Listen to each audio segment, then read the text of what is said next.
Namaste and welcome in the series of cybersecurity. This side is Meena and today I will discuss about what is the difference between a policy and a standard. So, being in the field of cybersecurity, we will face these terms so many times, policy and standard. And so many IT professionals, cybersecurity professionals, and other guys will just use these terms uh, on the alternate of each other. Okay, so guys, we need to understand properly what exactly is the difference between these two terms and why it's important. Okay, whatever we create, whether that's tangible or intangible, we create it twice. First, we create in our imagination, in our mind, and then with the help of the resources, we create in the actual form. Okay. Similar way, whatever we want to achieve in our organization, as per the point of view of cybersecurity, what is our objective? What exactly we want? That first in our imagination. Okay, then we take so many steps, we use different products, services, hardwares to achieve that objective, whatever we set in our mind. Okay, so here is a, you can say, pyramid or a hierarchical sequence of the things, so that we can achieve whatever we want in our organization for the security policy. Clear?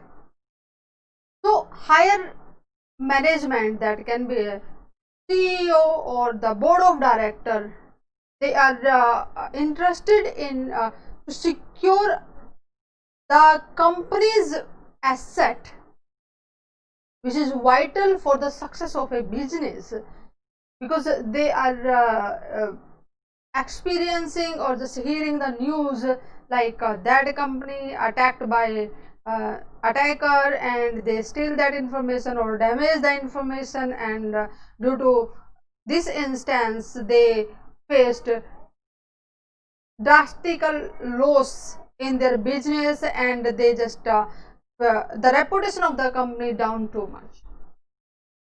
So whatever they want, they will set here what they want, and just the answer of that question, why do we need to do this, that comes under policy. Okay, for example, they want something, some system, some methods, so that they can secure the information of a company. Okay, in the next step, because here cannot be, we can say, identify whatever the desired results should be there or whatever the conditions should be met. In the next step, we just set the control objective. Okay, to achieve whatever the higher management is asking. Then in the next step, we find out, okay, maybe in our industry or in another industry, how people are achieving the same thing. Okay, so here just we understand the best practices. Okay, and as per those best practices, we just trying to identify the desired conditions. Clear? Say now just we are more clearly identifying the things like okay, in the first step we want to secure our company's asset from any kind of attack. Clear? And in the next step we are saying only the authorized person can have access on the company's assets, whether he is on the premises of a company or he is accessing remotely that information. Okay, so just for example, this is one of the objective. Clear? Or we want to secure our information so that if anyone will make changes, we just come to know. and if any kind of disaster will occur, it can be natural or it can be attacked by the hackers for say through ransomware. They encrypted all the data of a server, and which was very crucial. So here we need business continuity plan, so that if any mishappenings will occur or any incident will happen, then how we quickly available our information for the use, so that our business will not suffer and any we will not occur much damage. There. So here is we are just trying to identify the desired condition. Okay, and after that just we move on the next step. Then what is the requirement? Means, okay, we have set our objective. Now just to achieve that objective, how just we come to know we are doing in a correct way? How just we will measure it? So there must be some standard, there must be some bar has to be set. For example, say just take an example of a call center. If they are saying, if we receive any like complaint, it should be solved within 24 hours. So that's a standard. Clear?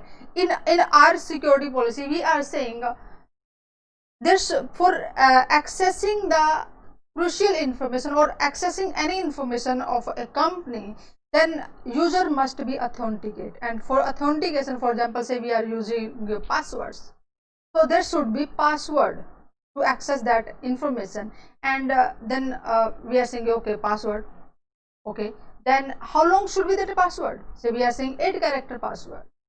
Okay, and we are saying if somebody will steal that steal that password, so to just stop that thing, we are saying after 30 days you have to have changed your password, otherwise you will not be able to access the information. Okay, so this means we are here setting the controls, so setting the standards. Okay, after setting the standards, then we move ahead one more step to achieve these things. Then we think, what can we do to accomplish this? Means, for achieving our requirement, what we need to do, what things we need, okay, what settings we have to do. Say, we also need to educate our personnel about our security policies, and we clearly need to tell them, yes, this is the policy of a company and you need to follow it. And we provide training to understand all these things and what will be the risk if we will not follow. Clear? Or whatever the devices we need, whatever the services we need to put on our system, so we just identify all these things and we define to safeguard and countermeasures whatever required for our requirement. Clear? And in the next steps, how to do, here is the actual work. There must be some standards, there must be some procedures to fulfill our requirements. Say we cannot do that, we cannot jump from one step to 10 steps. There should be some ways to do this. First we will do configure this one, or we will implement this phase, and then we will after this one. So at every time when we will repeat the process, it should be in the same way. So there should be some procedure and control activity. So that will come. And for the additional information, for more guidance, we can have some documents or some ways, some written material that, or some trainings, or some kind of information which can help our personnel, can help our employees to understand it properly. Okay, so there is a difference between controls, policies, and standards. Okay, I hope you understood about these things, and next time when you will encounter such words, be sure, yes, You will not mix or you will not replace by one by another. These are different. So guys, you can follow me on the cybersecurity prism, so that you will be able to get the notification for the next session, and also share the video with your friends. In the next session, I will discuss about what is the role of red team and blue team in cybersecurity, because both are very important part for our cybersecurity. Namaste. See you in the next session.